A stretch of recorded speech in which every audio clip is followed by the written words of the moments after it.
President Michelle Alba Lim, who will open the meeting. Thank you very much, Julie. Thank you. And this is one of those wonderful clubs where we don't really have issues with recording. But just as a courtesy, I would like to say to everyone that we are going to record. In fact, I've started the recording. So if you would rather not be recorded, please just turn off your webcam. But we'd really want you to be on screen because we love your smile. So welcome, everyone.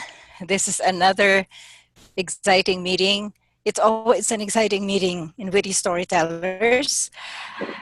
The theme for this meeting is like a part one, part two, because it's also going to be the theme next week or next meeting. It is culture and other shocks, or right now it's just mostly culture shock, but it can also go to other kinds of shocks. And it is usually a pleasure for the president to introduce the Toastmaster of the meeting. It is a dubious honor today because the Toastmaster of the meeting, I need a drum roll, please.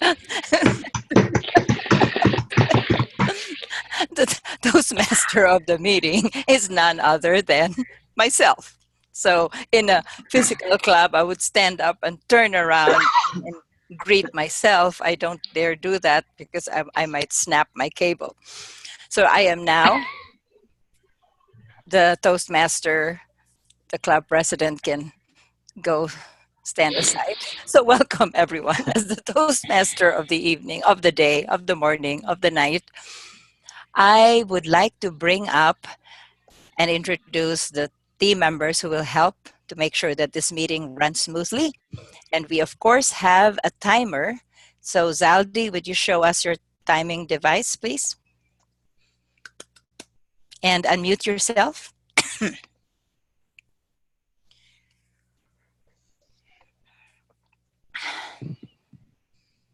You'll see my screen, so you should have my screen on your screen every time you speak. So when you see the green light, it's gonna my screen's gonna turn green, and then after when you hit the, let's say in your prepared speech a 6-minute mark, you get the yellow color, and then after a certain time you get the red color. So back to you, Michelle. Thank you very much, Zaldi. Zaldi is, I think he is still the only one who has that screen. One of these days I will figure out what app that is. But it's nice to have him as the one and the only with that screen that actually changes color. For me, my timing devices are little simple hearts. We, as I understand it, we don't have a grammarian. That's because Witty Storytellers just approaches things in a different way. So after our timer, we will proceed straight away to our first speaker who loves music in different ways, different kinds. She sings and even writes songs herself. There seems to be a special story around her song. So let's all welcome Mathilde Fisher with Chasing My Song. Thank you very much, Mrs. Toastmaster. Dear fellow Toastmasters and dear guests, my big dream came true. I made holidays on the Bahamas. And the first thing I did when I came there, I went to the beach because my hotel had a beach access. And I experienced a beautiful beach ocean, a white ocean, warm sand, and all shades of blue and green in this water, and I had to take a swim. This was what I dreamed of so long, and before I went there, I already found out about the wonderful sea life, and I had to go snorkeling and find out. And I had to find out about all those lovely animals they had there. Therefore, I went to the zoo. And you don't know what happened there. In the zoo, there was a lovely lady. She was making little handbags, and she would stitch your name on it. So I fall in love with those little handbags, and I bought some for my friends, for my family, for myself, and wrote all the names on a piece of paper, and she was stitching. And during her working, we were just chit-chatting, and I don't know how we started talking about music. And all on a sudden, this lady jumped up and started dancing. It was amazing. And then she started singing. And she told me that in her school she was on a choir and she was taking part in all kinds of dancing, musicals, and all those stuff. And she was giving me some of this. And I was so honored because I got this private concert and she had such a lovely voice. Unbelievable. And then she asked me, which one was your name again? And then I told her Matilda. And she started singing, Matilda, Matilda, she took my money, ran to Venezuela. But she did it much more fantastic. And then she told me, this is a version of Harry Belafonte. You need to get this song here. I did not know what this chase would do with me. So I went to my hotel and there was a lovely lady from my travel agency who came to my hotel and she could speak German. And she should actually help me to do all my activities there and having this my best holiday ever. But I had already organized everything. But now I was chasing my song and I asked her, how can I get this here? Where?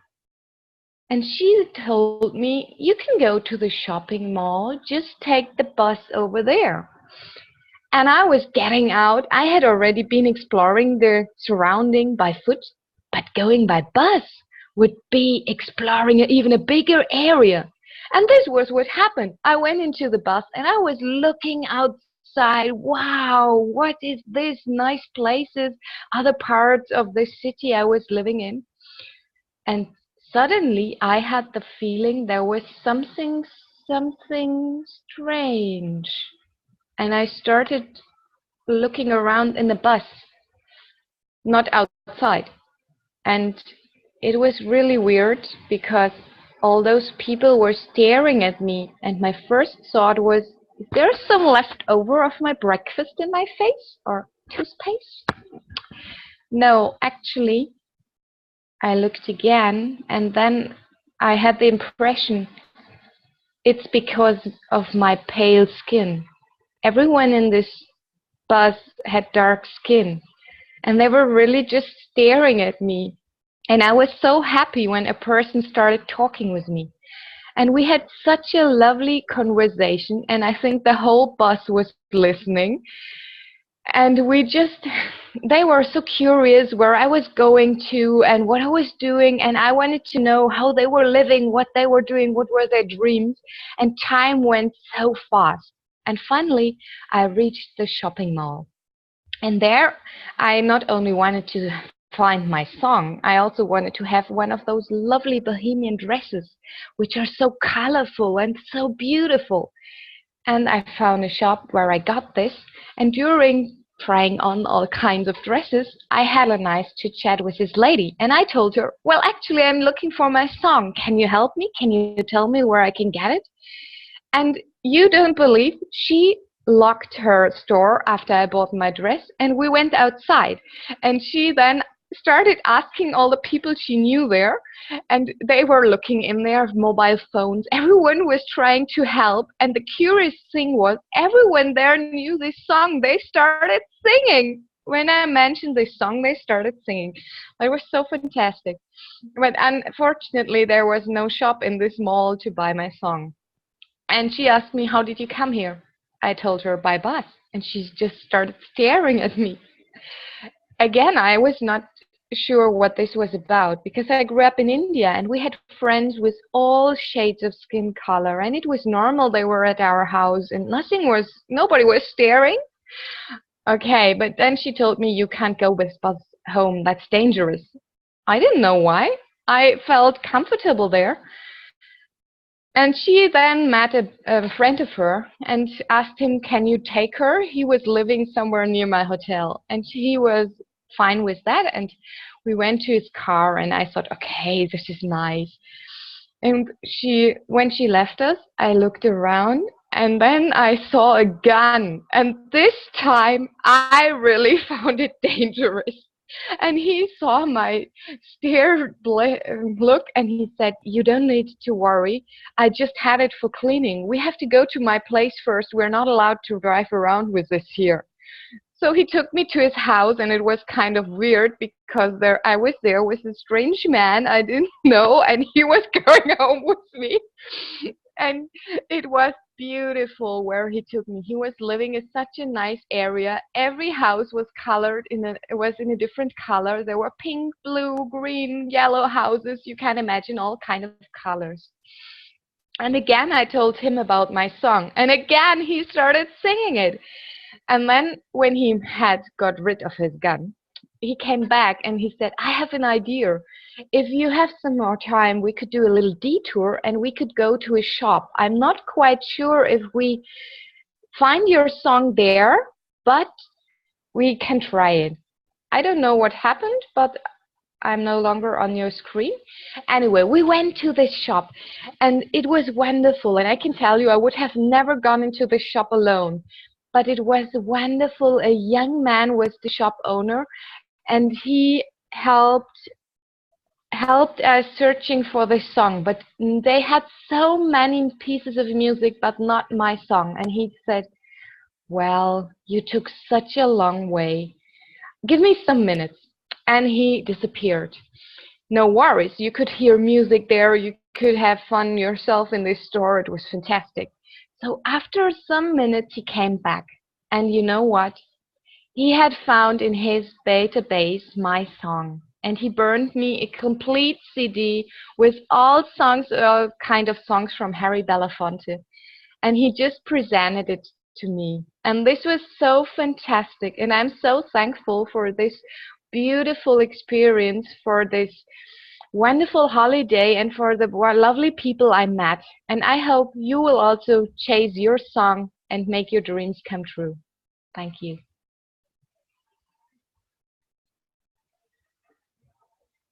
Oops, there you are.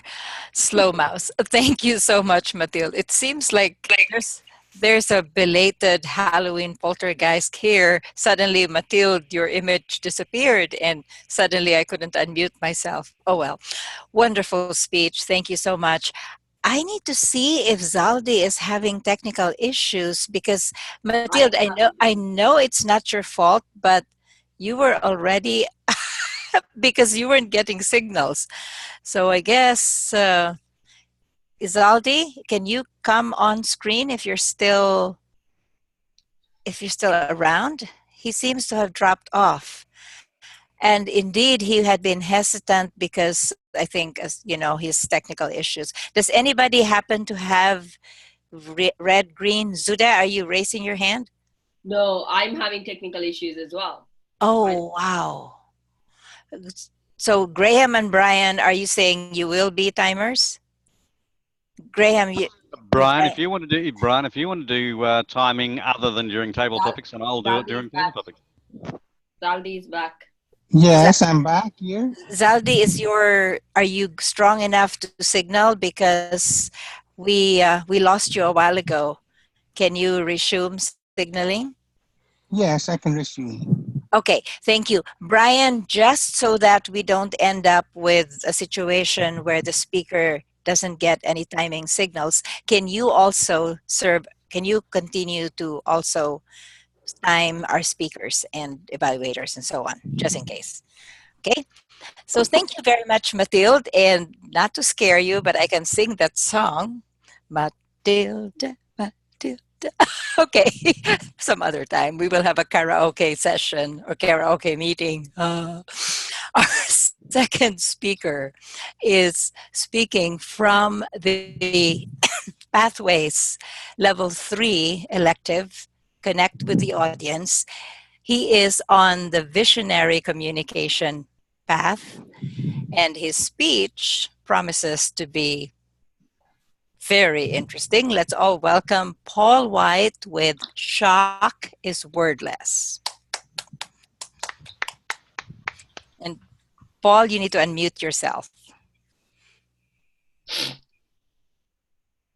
It's okay. This takes some time because I can't see the icons. There, I've unmuted you, Paul. I've unmuted. Okay, wonderful. No Thank you. I have great trouble seeing the icons. Shock. Understand. When I think of shock, I think of the painting, The Scream. You've probably seen The Scream. It shows a distorted face with an agonized expression, standing in front of a surreal landscape of a red and orange sky. Shocks can be large or small. Sometimes I picture the global shock of December the 7th, 1941, when 353 Japanese warplanes suddenly appeared over a quiet Hawaiian horizon at Pearl Harbor. The planes began to strafe and bomb, killing some 4,000 sailors and soldiers. That was a shock that still lives in infamy. I also think of the bombing of Hiroshima and Nagasaki on August the 6th and 7th, 1945. Just imagine seeing this brilliant flash of light and then feeling the searing, hot, radioactive gas that followed. Those bombings were shocks that killed perhaps 130,000 Japanese, mostly civilians. Those global shocks are still alive in the annals of history, and they live in the memories of the survivors. Some shocks, however, are much smaller and more personal. This story is about a smaller and more personal shock. As an only child, when my father died, my mother came to live with me and my wife in Seoul, Korea. My mother was over 60 years old and she had never been on an airplane. When the doors of Pan American Clipper #1 closed, I could see my mother's discomfort, claustrophobia. When the plane roared into the sky, my mother's face contorted like that painting, The Scream, and she panicked. But what could she do? All she could do is stand up and walk up and down the aisles of the airplane. Noticing my mother's discomfort, one of the air hostesses gave her a pill. And that helped for a while. It calmed her down and she even went to sleep. But shortly afterwards, she woke up in a fit. She was having trouble breathing. She was shaking. And she looked at me and said, "Paul, I just saw my brother Dick. He came into the front door of the airplane and he walked right past me without saying a word and walked to the back of the plane." I said, "Mother, that was maybe just a bad dream, a nightmare." No, she said. "I saw Dick. He's in the airplane with us." Can you imagine how I was feeling? So to console her, I said, "Okay, Mother, let's walk to the back of the plane." We went to the back of the plane. Of course, her brother was not there, but we waited until everyone came out of the bathrooms just to make sure, but he was not there either. So what could we do? We went back to our seats. I looked at my mother and she was suffering so much from this chilling fear, from this claustrophobic fear. Then, fellow Toastmasters, a miracle happened. Her fear seemed to just drain out of her body, and that odious fear crept into my body. And for the rest of that flight, my mother was perfectly calm. And I found myself experiencing this jaw-boning claustrophobia, a horrible feeling like I had never felt before. And in fact, I continued to be claustrophobic for another 15 years, all the way until my mother passed away. I was a claustrophobic. So when you talk about shock, I really felt shock. And this true story is a story that I always think, did that really happen? And of course it happened. It was terrible. What I came to the conclusion of is that some things happen in this world that we just don't understand. But even more shocking, when we arrived in Seoul, Korea, my mother insisted on calling home. Now, back in those days, an overseas call from Asia to America was a really big deal. You had to go to a special office, a telephone office. You gave the operator your number, and then you waited for an hour or 2 hours until the connection was made. When that connection was made, my mother blanched, because at the exact time that she saw that apparition of her brother on the airplane, he had died in America, in faraway Alabama. So that is simply, fellow Toastmasters, unexplainable. The supernatural is shocking, and it takes words away. It takes your breath away. True shock is something that you just can't imagine. So even as I try to put this experience into words, I am feeling shock and even shaking a little bit, having trouble finding the words, because shock is something that you feel. It's something that cannot be explained. True shock, to put it in one word, is wordless. Madam Toastmaster.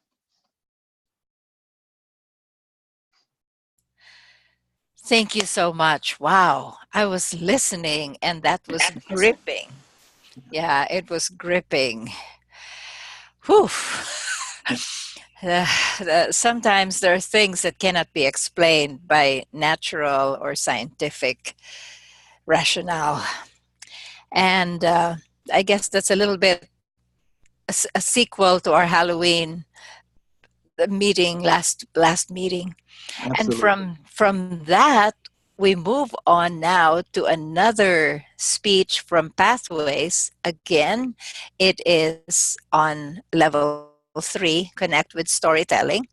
This time, though, it is from another path. It's dynamic leadership. And our speaker, Sudha Mani, will speak about labels and unconscious bias. Let's all welcome Sudha.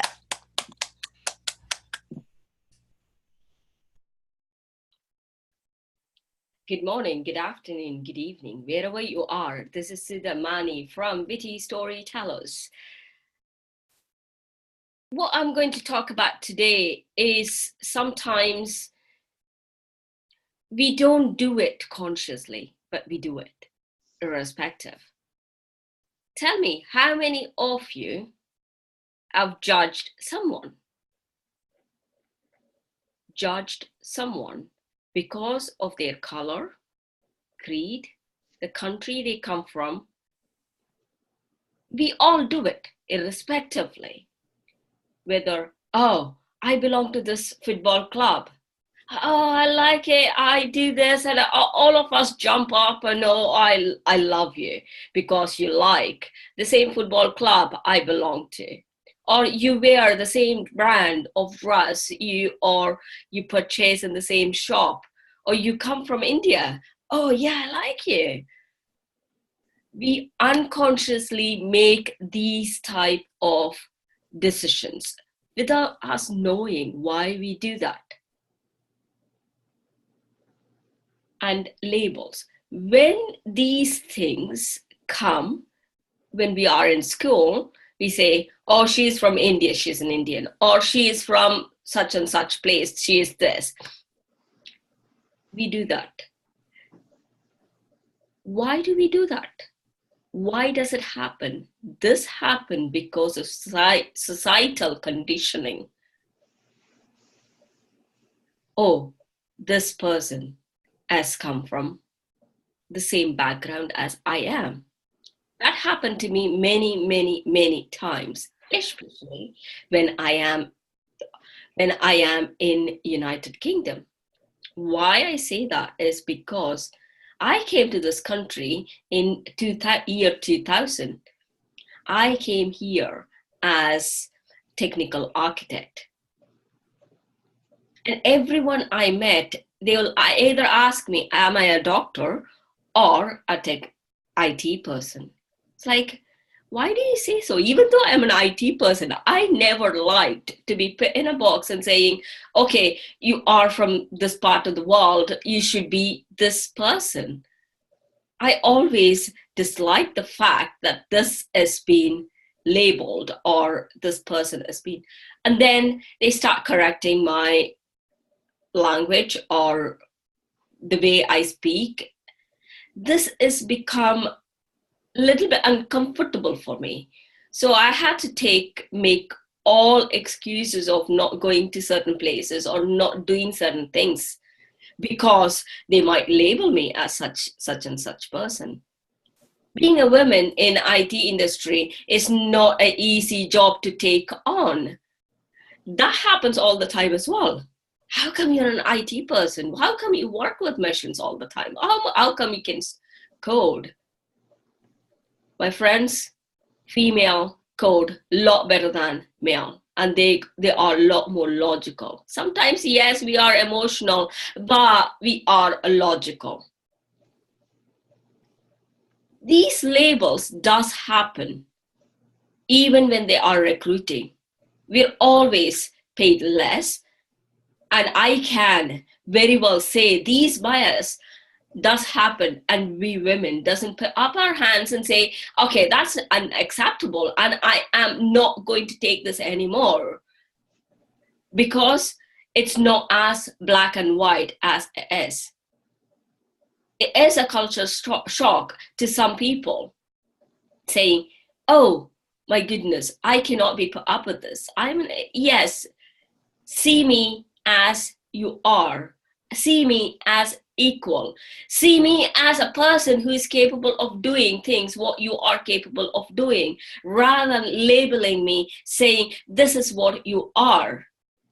This happens all the time. We all think we don't judge someone.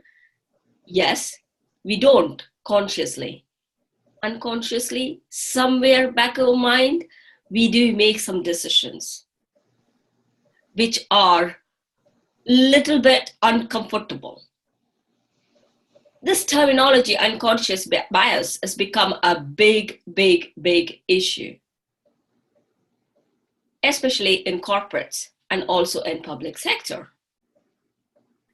These issues or this type of bias are being told, the HR people have been told, oh, you've got a checklist. You've got to take all these checklists and find out whether you've consciously or unconsciously selected this person or not selected this person. I find that to be even more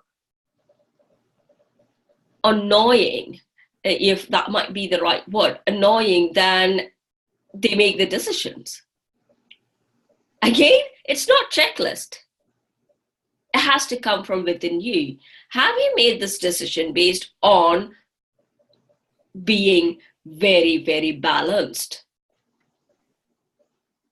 I've known a team manager a couple of years ago. He said, oh, you're not like Sonali. You're from same country, aren't you? I said, yeah, I'm not like Sonali. My name is Sudha and I am an individual. And he was taken back, literally taken back. And I said, oh, I didn't mean it that way. I was just joking. This happens all the time as well. They make an offhanded comment and then go back when you say something against that. They go back and, oh, no, I didn't make it. And I'm an analyst. How can you be investment analyst? I was like, oh, why can't I be an investment analyst? Oh, but you did computers. Yeah. What does that got to do with this? These are the things which we do all the time. I don't know about you. If someone says Toastmasters to me, I immediately say, oh, they are public speakers. I do that automatically. I don't know why I do that. Or they are good public speakers, or they are trying to improve and they're going to be the best one. And I can.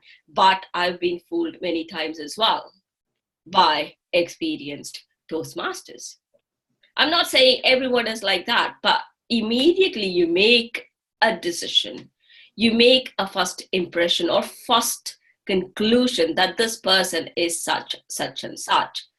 Then it is really, really hard to change it immediately. It takes a while before someone makes that decision. So, my friends, unconscious bias is inherent. Just be conscious, just be self-aware, just be the person whom you are in many, many ways. Thank you very much. Back to you, Toastmaster. Thank you very much. Thank you, Sudha. And let me now see, how do I do this? I miss Misako because she does the spotlighting of the timer. I realized that perhaps, again, we're not seeing the timer. So thank you very much. And I could not help myself nodding vigorously and shaking my head and showing reactions to that, because that is so true. We all have unconscious biases, even especially those who say, no, I don't have unconscious biases. Yes, Sudha. And we will now move on to our fourth, but definitely not the least speaker. He is going to speak again from Pathways. And this one is the path called Team Collaboration. Again, it is level 3, which is connected storytelling. And the title of Zaldi's speech is A Compelling Workshop. Let's all welcome Zaldi. And I'll do the timing for Zaldi. Thank you. Last week, I received a private message via Facebook from a university, from a student of an organization. They asked our club to conduct a 4-hour public speaking workshop at their university week. So this university is just around 2 kilometers away from home, and it is a university run by the Dominican priests, and is 20 years older than Harvard. So I've done a 1-hour workshop around 2 years ago at the same university. A 1-hour workshop isn't so challenging because it's just basically doing speechcraft, and I've also conducted speechcraft before. But this one, they wanted me to do a 4-hour workshop, and they had another thing there, and they asked me, can you do a workshop on spoken word poetry? And I thought, what's that? So I had to Google it. No, and I thought, we don't have that in Toastmasters. What we have in Toastmasters is rhetoric, the use of imagery, and use of proper sentence structure. So I thought of maybe I could do a workshop in the basic speech number 4, how to say it in the old competent communication handbook. So I answered back, and I replied, and then told them that we're not knowledgeable enough with spoken word poetry, and I can give you another an alternative, which is on rhetoric. So they said yes. So off to the races for me to prepare such a workshop. Since I have to begin with the basics. So I had my basic background first in doing workshops is only in speechcraft. So I took this opportunity to compel me to work on a wider scale, a bigger scale workshop that is 4 hours long and not the usual 1 to 2 hours workshop. And so, how did I prepare? So, the first part, I decided to outline the training portions. 1 hour. First part will be on impromptu speaking, just like the speech craft we have. And the second part, I had to research on how to do it some other way without having to get them to deliver speeches since it's going to just be a 4 hour workshop. So I scoured through Udemy and lynda.com to see if there are workshops they conduct online that I could emulate and do it in person. So I found one. It's called Public Speaking Fundamentals in lynda.com. So I watched it, and its approach was different uh, from what we have in Toastmasters. So, and I designed part of it like we start with uh, uh, brainstorming what you want to talk about and listing it. And then the first exercise there would be to come up with an opening statement of how to begin the speech. And then I will enumerate 5 types of openings, and they will come up with an opening for each type. And the same thing with the closing. They also have maybe around 4 or 5 types of closing. Come up with a statement for each of the closing. And for the impromptu portion, I also looked at another Udemy course, which is about impromptu speaking. It has a different approach from Toastmasters, or I thought so when I heard the instructor say table topics. Uh-oh, this instructor is a Toastmaster. So I decided just to go through the Toastmasters route. So it was I had to kind of rush with this because I didn't have enough time. So I had to uh, spend the whole days working on this. And I remember a tip from one of my mentors is so you don't have to speak a lot. You let your uh, students do the talking, just like what we do in Toastmasters. We just evaluate. And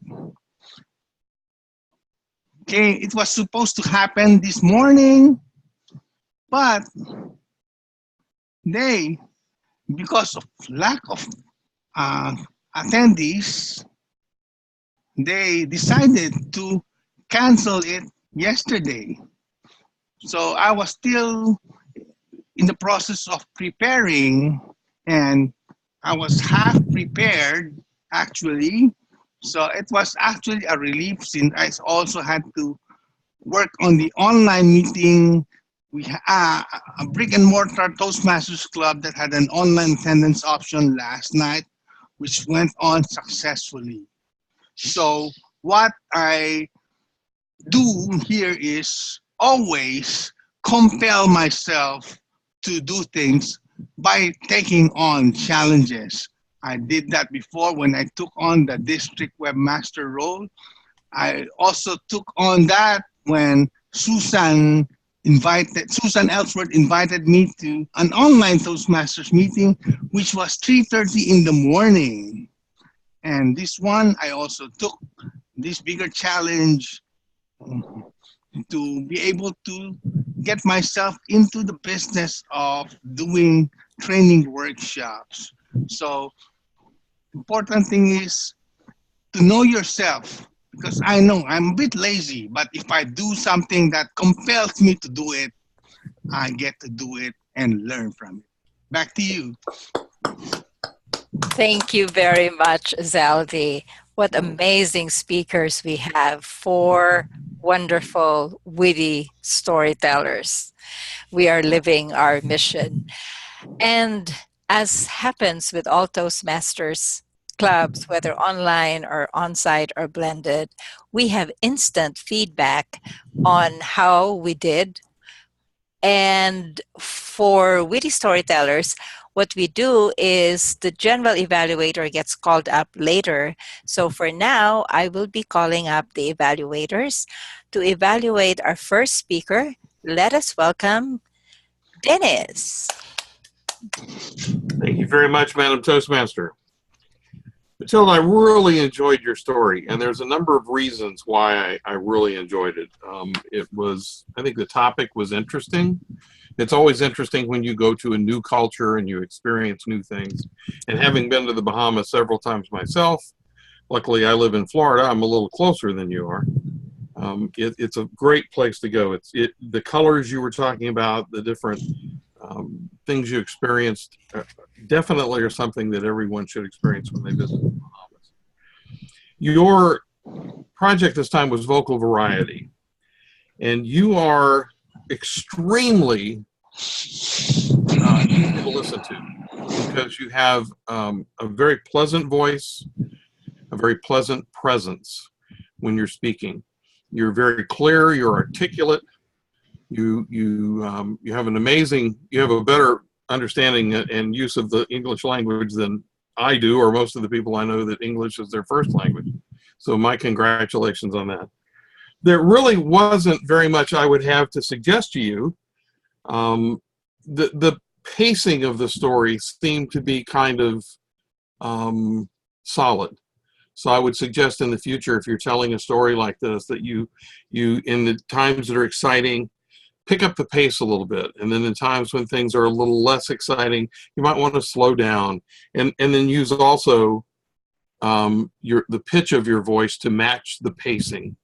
That seems to me to be very important. The organization of the speech I thought was very good. It was chronological. You took us with you on vacation and took us through your search for your song, which, by the way, I'm really happy you finally found. I'm a little amused that one of the things I'm supposed to mention is body language. Let me say that from your chin to your scalp, you were brilliant. Other than that, I have no idea what was going on. The only other suggestion that I have, and it's a thing that I like to do, and I've seen a lot of people be very effective in doing it, and that is when you're telling a story about being somewhere else, parts of the story can be told in that accent. And Bahamians have a very interesting accent. It's not an easy one to do. It's not like a lot of the Caribbean, which is pretty easy. I mean, Jamaicans, you can kind of fake a Jamaican accent and it'll work pretty well. Bahamians, not so much. But you might want to try that, or at least imitate the voices. Because you talked to us about the woman on the beach, and then the woman that was in the mall, and then the gentleman that drove you. And each one of them, I'm sure, had a very distinct voice. So if you could give us an idea of what those voices were like, I think it would add a little character to your story. But I really enjoyed listening to you tell us how you chased your song. Thank you. Thank you very much, Dennis. My mouse, I apologize, my mouse seems to be on delayed. So when I click the unmute, it doesn't immediately unmute itself. But thank you so much, Dennis. That, as always, I'm always impressed at how somebody can be so lucid and have such astute comments at 2 o'clock in the morning. Thank you, Dennis. And our second evaluator is going to evaluate our second speaker. That was Paul White, and these are the 2 pioneers. I just love to hear them talking. So let us now welcome to evaluate Paul. Let us welcome our VPE, Julie. Thank you, Madam Toastmaster. I was stunned, as usually, I don't see myself on the screen, doesn't matter. Paul begin with something general, and I told myself, where is her personal story? But then it came, and he has a way to take us there in the place when he's telling about. So I really felt like I was in the airplane, and I thought myself, what will the airplane people do with her mother? How they will handle her? But it seemed very nice. And then I was with them going to the back of the plane and about her mother panicking, and Paul didn't know what to do with her. So I felt like it was in my body, like I was personally there. And I think Paul has a magic to do that, to make us feel there in the place and in the body and mind, emotions also. The story was supposed to be special, and it was special. We don't believe in magical things, but somehow they can happen. And so he told us something very special indeed. My suggestion, if I could have some, is to not begin with two horrible real things and then switch to something special. It doesn't mean that we don't have to hear them. We do. But not a beginning of, in my opinion, of this kind of story. And my challenge to you is to tell more and longer stories, to bring us with you and to enchant us and to make us feel like some special thing can really happen. And we have to believe that it did happen. Sad, perhaps, but yes, things happen, and not all of them are happy and nice and wonderful. So just tell us more stories and tell us longer stories also. Thank you very much. Thank you very much, Julie. Thank you. I was sitting here listening to Julie evaluating Paul and thinking, these two are so inspiring. I mean, and we hear examples of people having bias, which will be a lead in to my evaluation, having these judgments or labels. And I just wish people would just meet Julie and Paul and Brian, and they would realize, no, we are wrong.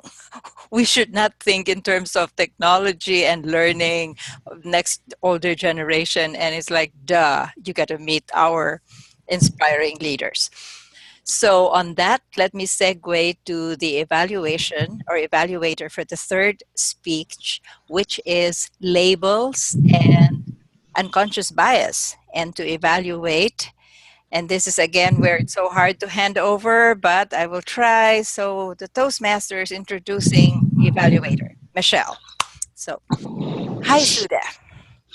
I didn't know really where you were going to go just with the title, but when you started by asking a question as to how many of us or who among us have judged, I don't know if you noticed, but I raised my hand, both hands actually, because if we're all honest with ourselves, we all do, which was in fact your conclusion later on.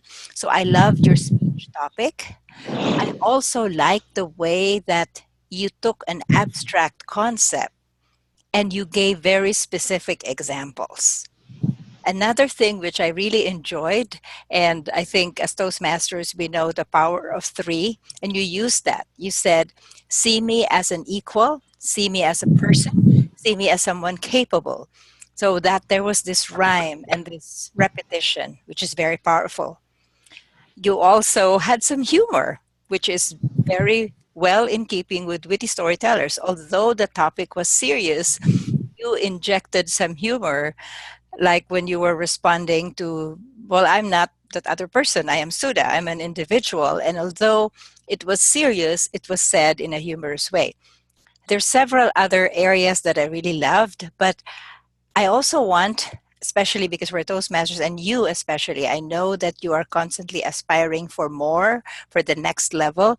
So I would like to offer some suggestions, which the first suggestions about gestures, which of course is always difficult because we are in an online setting. And in fact, right now, I think, I don't know if it's visible, but I'm doing what you were doing. You were visible in your case. You were doing this, you would move, you would have this mirror hand gestures.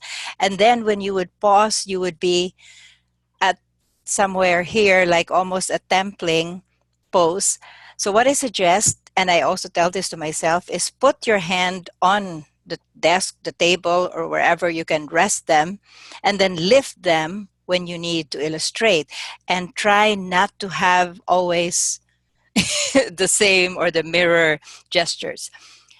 That's one area which could be distracting, especially when it's an online environment and you see it popping up at certain repetitive times. The next suggestion is a little bit difficult because you did mention that people would sometimes judge you based on your use of the English language. But again, because I know you want to move to the next level, we sometimes need to watch our word usage. For example, when you're having plural or singular, like women, it's not doesn't, it's don't, because it's plural. And certain, I guess there was a certain time when you yourself made a judgment. You said women code better. And I was thinking, aha, I wonder if she's using that to illustrate, because who says, how do we know that women code better? You could have cited a statistic and then it would not be a judgment. It would be a fact. So There is a research. I really enjoyed your speech, and that is something that could be developed for a longer session. Maybe the advanced communicator gold sessions at Global Trainers. That would be a wonderful topic. And so at this point, let me return control back to our Toastmaster. Dang, back to Michelle. And I was really close. It was 3 minutes and 28 seconds, and I couldn't see my timer. I don't know where the timer is. I can't see the timer. He's timing. He's timing. Oh, there he is. Okay, sorry. Okay, so, oops. Now we are at that point where, oh wait, we have one more evaluator, and that is to evaluate Zaldi's speech. Let us welcome Graham. Thank you, Madam Toastmaster. Ladies and gentlemen, I have to apologise before I go too far into this evaluation. I've got a technician due around here today to fix my internet because it's not working all that well. And at one stage, during the middle of Zaldi's speech, my internet connection dropped out. So I will have to give you your written evaluation from the recording, Zaldi. I do apologise for that. But before I get to that, let me give you some commendations from that parts of the speech which I did see. I thought Zaldi grabbed our attention at the beginning. He started with a humorous aside, which then segued really nicely into the story that he was giving us about how he was being asked to present something that he was completely unfamiliar with. He also used some beautiful turns of phrase, and I love some of Zaldi's turns of phrase, like, well, so it was off to the races for me with this one. And I thought, yes, I like that. That works really well. There is an observation that I was asked to note in this particular evaluation. I was asked to look at the impact of the story on the audience and to look at the pacing of the presentation. I can't talk about the impact of the story because I didn't see all of the story. I'll have to get back to you on that one, Zaldi, but I will comment on the pacing, and that is that you did go over, and when you go over, it's almost always a sign that you are in fact not pacing your presentation correctly. Try and work out, okay, this is going to take me 30 seconds to say, this bit here will take me 60 seconds, this bit will take me 30 seconds. If you add all those together, even if you don't practice the speech in the traditional sense, at least you'll have an indication of, I'm going to go overtime if I don't cut this short and go to this now. So watch your pacing. Having said that, Zaldy's enthusiasm, I think, is one of those things that really makes it worth watching and listening to Zaldy. He is such an enthusiast, and he is always, in the Australian vernacular, willing to give it a go. And I was really pleased that he was willing to give it a go, even if he didn't get a chance to give it a go this morning, because now I know he's already got that half prepared. And the next time he has to give this presentation, the next time he has to give this workshop, the next time he has to use the spoken word poetry, we will be able to hear it from him, because he'll no doubt do it for this club. There's a challenge, Zaldy. Back to you, Madam Toastmaster.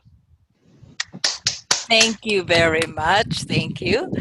And yes, we all sometimes have to do double duty and get a little distracted. I was watching to see if the timing was back with Zaldy, but perfect illustration. Graham just had his own time set up, and so he ended at 2 minutes and 22 seconds. Wow. Perfect evaluation. Now we get to that point where we have table topics, and I realized I may have messed it up, actually. I went straight to the evaluation before table topics. So I apologize if people were expecting to have the table topics first. But now, because of the long wait for the table topics, it becomes more exciting. So let us welcome our table topics master, none other than Brian. Thank you, Madam General Evaluator. No, I'm jumping ahead of the Okay. Madam Toastmaster. Well, when I heard the subject for the meeting, the word shock came to my mind. And there I was, standing in a field, and there was all this kale there, and you could eat the kale. It's about this time of year, too. And there was a long line of kale, and then there was these cattle standing there. So I don't know how that magic happened, except I did see a wire. I was about 5 years old at the time. Just above my head was this wire. Well, my Uncle Joe said, well, you know, you've got rubber boots, son. Reach up and touch this wire, which I did. Wow! I got the shock of my life from an electric shock. And that was my introduction to being shocked. All my questions start with, have you ever been? So just get yourself set up for the question. So I'm going to ask Lucy this question. Have you ever been walking in the dark and had a shock?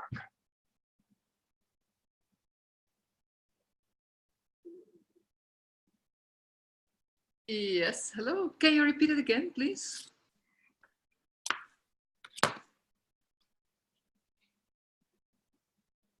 Have you ever been in the dark walking and had a shock? Okay.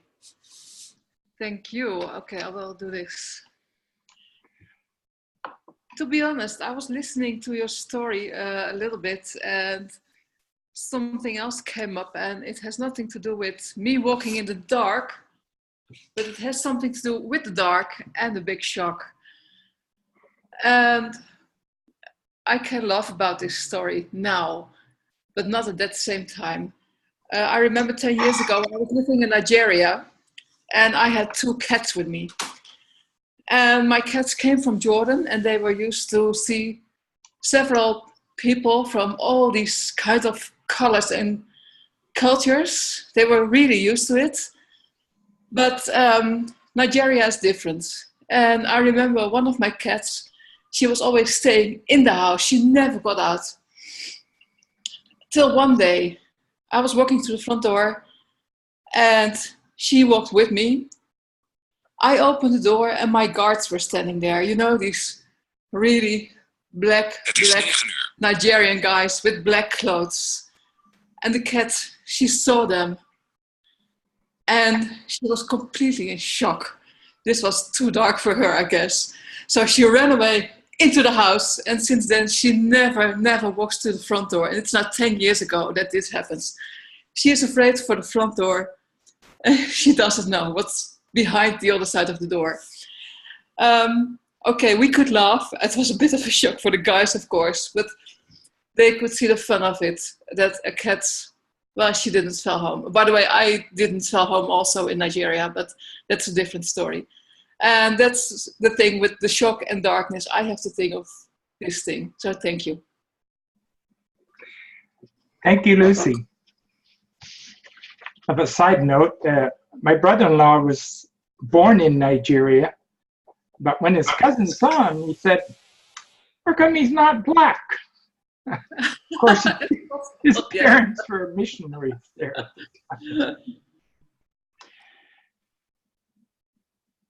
Helen, have you ever had to move to an area of the globe to a different culture? Have you ever had to move to an area of the globe to a different culture?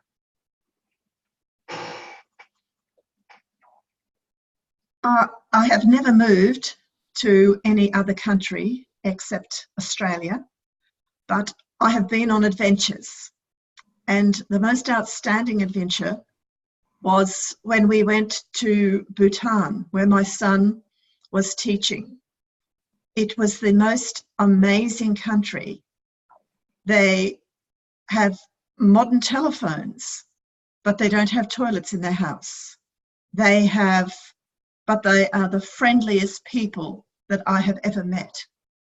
Their culture isn't, instead of gross domestic product, it's gross domestic happiness.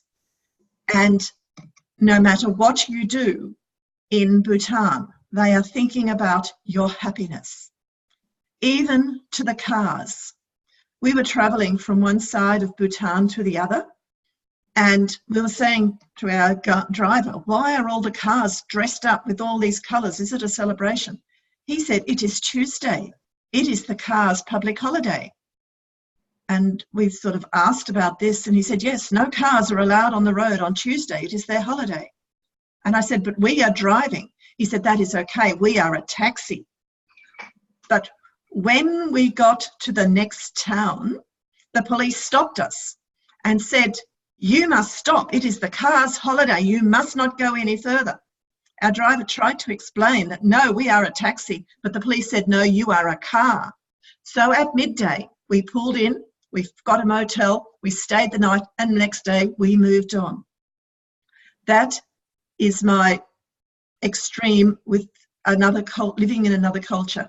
It was wonderful, but apart from the cars, there were phallic symbols everywhere, painted on their shops, hanging from the mirror in the car, out in the middle of the field. The one there as big as me, because of the blessings that brings to the field. Now, if one of those was in Australia, I think you would be arrested. But over in Bhutan, it is just the nature. And they have a festival about, the gods and what they want them to bring. Another thing was driving on the Himalayan roads. At one time, we lived in Western New South Wales, and you could travel for 3 hours in any direction and not see a hill. Over there, they've only got hills. Thank you, Mr. Table Topics Master. Thank you. Our third question, which I will direct to Moses, because we haven't heard from Moses. Have you ever been a place where you are different than all the rest of the population where you are? Have you ever been in a place where you are different than all the rest of the population where you are? Thank you, Mr. Table Topics Master. Have I ever been to a place where I've been different? The one place that I've been to where I was different was I was in the New Zealand Army, and we were stationed in Singapore. Now, Singapore has all the four different, I suppose, sectors of the population: Chinese, Malay, Indian, and of course European. So obviously we had to adjust, and to adjust in Singapore, firstly you have to adjust to the heat. Now, being in the New Zealand Army, the Army just takes you the way that they do. You run for the first 2 weeks until you acclimatize. That was the first thing. Second thing was going to the marketplace, especially in Singapore. Some of them spoke English, some of them didn't speak any English. So you had to learn how to adjust to the traditions and to the culture of another country. Also, the bars were different in those days. I was rather quite a good drinker. Then I would go along to the bars. And in those bars, it was quite interesting meeting the populace in the bars and getting to know them. So it was rather interesting being a Kiwi and having the Kiwi culture and then going to a totally different culture that is in Singapore. Back to you, Mr. Table Topics Master. Thank you, Moses. By the way, all these questions that I'm coming up with here either came out of the speeches today or things that I've experienced. And this one is as I've experienced it. And we're going to ask this one to Mathilde. Have you ever been on a bus in a city where you noticed that your fellow riders kept changing nationalities? Have you ever been in a bus in a city where your fellow riders kept changing nationalities? Yes, I have been. When I was doing this hop on and hop off tours in Berlin, where you could go with a bus, and there were tourists from all over the world, and they were changing their nationalities. And it was so fantastic to hear what they thought before about Germany, what they thought about Berlin, what they thought they would find there, and what was in their minds. For example, for many people, it was really Germany was more associated with Bavarian and with Lederhosen and with Dirndl, and they now saw something completely different in Berlin. Or since they were going to Berlin, they were thinking about the wall.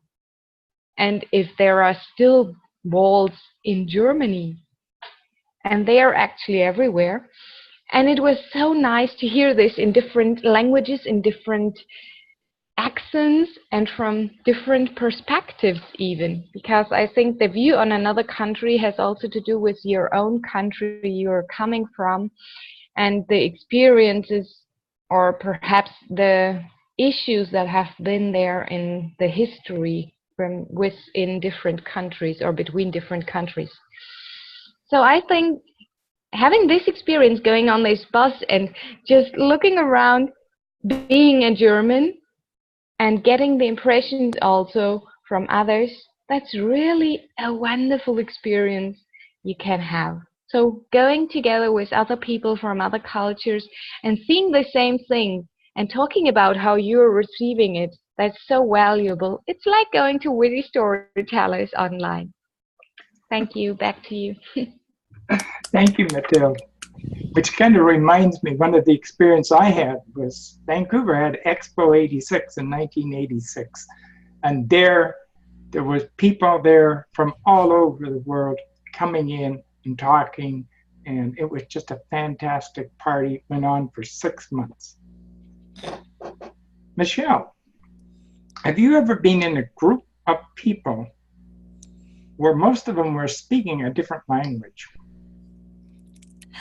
Thank you, Brian. And I was hoping you would call me because I have been through a lot of different cultures, and I wasn't shocked in this case, but I went to Madrid in 2009, and Toastmasters is a wonderful organization. So I went and found a club. It was in Madrid, and it was called Excelencia Toastmasters. So I contacted them, and I said, I will be there. And they said, well, we conduct our meetings in Spanish. However, for you, we will try and conduct it in English. And I said, no. I want to listen to your meeting in Spanish because I'm trying to understand or at least get up to speed in my Spanish. So I was there, and it was hilarious because they would laugh and I would kind of pick up a few words, and you know the pattern, this prepared speech, table topics and all that.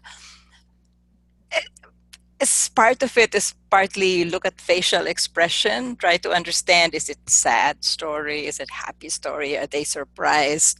And of course, the most wonderful language is smiles and applause. I could understand that. And the third understandable language without words after the meeting is they invited me to join them for tapas. And so instead of going back to my hotel on my first night in Madrid, just sitting down, ordering room service or, having a pizza or something, I was out with friends, amigos, amigas, compañeros, out on the town with a glass of red wine and some tapas and having such wonderful time. And it did not make too much of a difference that I couldn't even understand most of what they were saying. Back to you, Mr. Table Topics Master. Thank you. Do I have a bit more time? Well, I'm looking at the time, it's maybe just one more. Okay. Okay. So I'm going to ask, Julie has been around to many different cultures.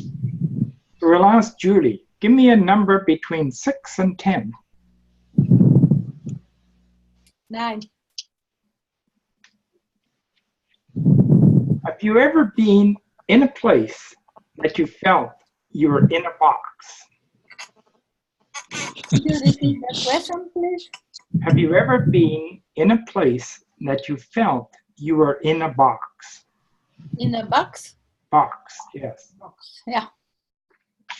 I have been in many places, but mostly I felt myself in a box when I registered to stand-up comedy class in London, and I was alone, old woman, and all the other were younger boys. I didn't mind until they asked, what do you think about old, to everyone. And then suddenly I felt myself put in a box, and I told myself, I am not like that at all. I have to prove them. First I tried to tell them, but it didn't work. They looked like that. And then I proved them. And then they begin to understand. But what I do when I feel like in a box or out of water, a fish out of water, I find other fish out of water. And there are always others. And the second thing I find, it is very useful, I embrace it. People think because I am old, I don't know technology, even wrote about it, how old people strangely can do pathway when they don't know any technology. Of course. I have been in computer since 40 years, but doesn't matter. I can use what people think about me and inverse it or stun them or make them laugh. So then I pop up from the box. Thank you, Julie. It reminded me one time I asked my mother when she was in her 80s, I said, Mother, how old do you think you are? She said, 35. And then, that's the attitude we all have. So I will turn it back to you, Michelle. Thank you. And the reason, Brian, why I was trying to wrap up just a few minutes before we actually should wrap up table topics is I wanted to flip the tables around and ask you to share with us an experience where you were you can pick any of those topics you chose, or you ask us, pick any of those topics, and we'll give you your 2 minutes as well. Okay, I came from Devon, England, and the first culture shock was we moved to Wales, where most of the people spoke English, even way back in the 50s. But then I left Wales and came to Canada, and it was a German, or he was a descendant of somebody that had immigrated from Germany, who taught me more about the English than I knew myself. And that was an interesting thing. But the one shock I did have is I went to a baseball game in Kansas City with my cousin and her husband and children. And as we drove toward the stadium, I suddenly realized that everybody on the street and most people in the cars that were around us were all black. And that is the first time that I ever got into a completely black society. And I didn't know anything about segregation and all that part. And that was a bit of a shock to me. Thank you. Thank you very much, Brian. And those were wonderful, wonderful table topics questions, and very much in keeping with our theme of culture shock. And now we come to that point in our meeting where we hear about the meeting overall. We get general feedback, comments, suggestions, observations, and I always love it when our general evaluator is not a member of the club, although in this case he has been here so often, is almost a member, but still, it's still only twice? Huh. It feels like you've been here more than twice. It must be your spirit hovering over us. Oh, it's because you also attend other meetings where I am in. So I constantly see your presence. So let us welcome all the way from New Zealand. Let's welcome Moses.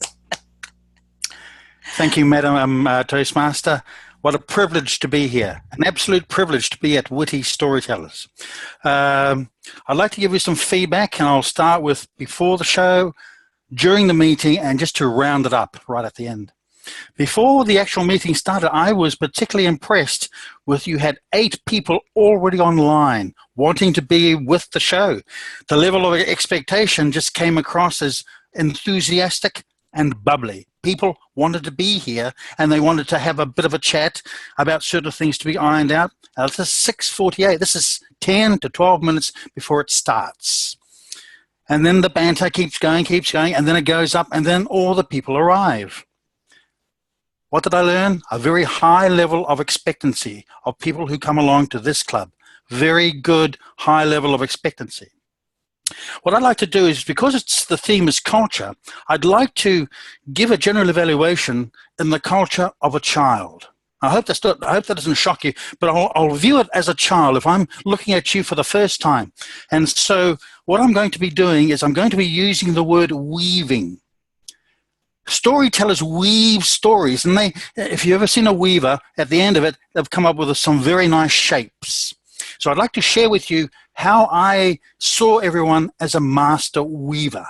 And I'd like to put some little adjectives to the weaving part of Witty Storytellers. This is storytelling. The first thing that I noticed was when Mathilde spoke, she was a very subjective, an extraordinary storyteller. She weaved her story in such a way as though you were captivated. And I mean captivated. From the start to the end, you were captivated by her weaving. An amazing story. And Mathilde, this is what she does. She uses her eyebrows. One of the little things that she uses in her stories. Now, this captivates because the little eyebrows, what they do is they accentuate parts of her story. She's a weaver, and so these are the little things that add to the extraordinary story of a weaver, and that is Mathilde. Coming along to Paul White. Paul White, as a weaver, very observant weaver and very reflective. Paul White is a very reflective weaver, and he took us in our mind's eye, really came to the point with her evaluation. Paul took us with our mind's eye back to the time he was sitting on the plane. Very interesting storyteller, Paul. You are a master storyteller by taking our mind's eye back to where you were and to where your mum was as you flew to Korea. I thoroughly enjoyed your story, Paul. I was captivated. I was enthralled as you wove us within that little experience, and I just loved it. It just blew me away. Again, I digress. Coming along to Sudha. Sudha's weaving of her story was very reflective, and it reflected her bias. It reflected the bias revealed that was in her story, and we can't take that away from the world. The world is very biased in some areas, whether you're black or white or whatever, whether you listen to classical music or jazz. But Sudha, she was, again, very reflective. Some of the things that impacted upon her story, she wove into her story. And this is what I like about witty storytellers. They are weavers by profession. That's why you come along here. That's where that high level of expectancy. In contrast, Zaldi, he is a weaver of animation. When Zaldi speaks, he is animated, and that animation adds passion to his speech that he gives so that he communicates his passion to our passion. And so I think that's the amazing thing about witty storytellers. We are passionate about what we do, and your passion adds to my passion, which will add to someone else's passion. That's what I thoroughly enjoyed about the weavers. Now, coming along to Michelle, when she evaluated Sudha. Michelle's weaving technique is inspirational. That is, she identifies certain things, and then she says, how about doing it this way, and puts a little jewel in there. How about doing it this way, and puts a little jewel in there. And her recommendations, how about taking this away, and she puts a little jewel of advice in there. Very, very inspirational weaver. Coming to Graham, when he gave feedback, I think it was on Zaldi. Graham, what I really enjoyed, I'm not too sure it was Zaldi, but what I loved about Graham was his weaving is authoritative. That is, he has authority. He knows what he's talking about. Being ex-army, I will listen to someone who tells me what to do, but with authority, like a corporal, like a sergeant, like an officer. Now, here's his authority. You went over your time. How about doing this? Slot us here. You work your time out. Now, that is advice above and beyond the call of duty. That is authoritative advice, a master weaver.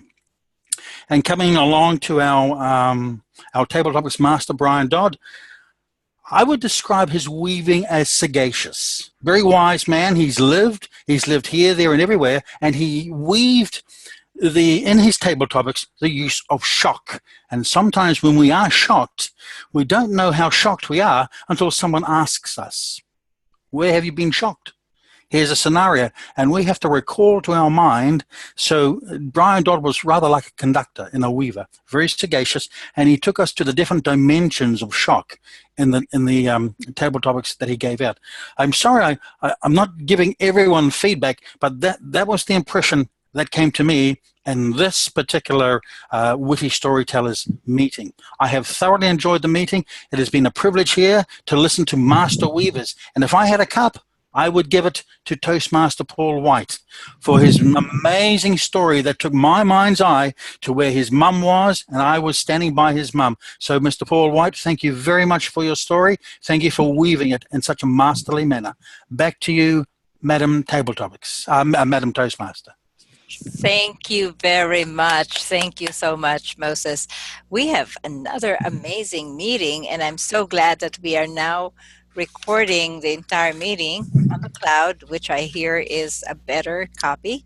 And that's wonderful because we will have all of these wonderful comments and speeches and evaluations. So thank you very much. Now let me see. We have 6 minutes to the hour, to the half hour, and we do have a couple of guests. Lucy has apologized profusely. She is having domestic issues, so I'm not sure if she's back on. But let's hear from Helen. We'd like to hear from you, Helen. Hello. Yes, Helen.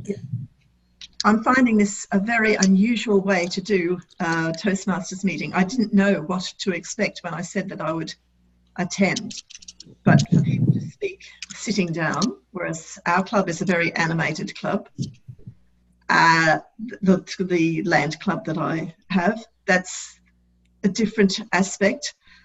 And to hear people from all over the world, it's sort of blows your mind a little bit that here am I listening to somebody from New Zealand and somebody from just everywhere. It's a very, it takes a little while for your mind to get your head around it. But it's a very interesting meeting. Thank you very much. Thank you so much, Helen. Thank you. And I was so excited to call on our guest and hear her comments that I actually overlooked our timer. And being the super efficient timer that he was starting to put the time on the chat. Zaldi, why don't you come and have your time on screen and give us the timing report? Let's welcome Zaldi.